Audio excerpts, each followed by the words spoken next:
রমাদানের শেষ দশকে ইবাদতের এক অনন্য পরিবেশ। দেশের একটি মসজিদের একসাথে ইতিকাফে বসেছেন দেশি বিদেশি প্রায় ১৬০০ মুসল্লি। আধ্যাত্মিক এই মিলন মেলা ঘিরে তৈরি হয়েছে ভিন্ন এক দৃশ্য। পবিত্র রমাদান মাসের শেষ ১০ দিনকে মুসলমানদের জন্য গুরুত্বপূর্ণ সময় হিসেবে ধরা হয়। এই সময়ে অনেকেই আল্লাহর নৈকট্য লাভের আশায় মসজিদে ইতিকাফে বসেন। আর এবারে দেশের একটি মসজিদে সেই ইতিকাফে ঘিরে তৈরি হয়েছে বিরাল আয়োজন। জানা গেছে এই মসজিদে একসঙ্গে প্রায় ১৬০০ মুসল্লি ইতিকাফে বসেছেন।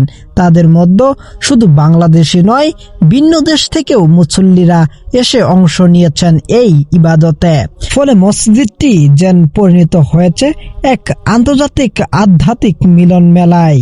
এদিকে এত সংখ্যক মুসল্লির ইতিকাফ নির্বিঘ্ন করতে মসজিদ কর্তৃপক্ষ নিয়েছে বিশেষ ব্যবস্থা।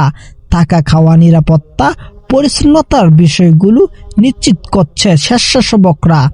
দিনরাত কাজ করছেন তারা। ধর্মপ্রাণ মুসলিমরা বলছেন, একসাথে এত মানুষের ইতিকাফে বসা সত্যিই অনুপ্রেরণাদায়ক।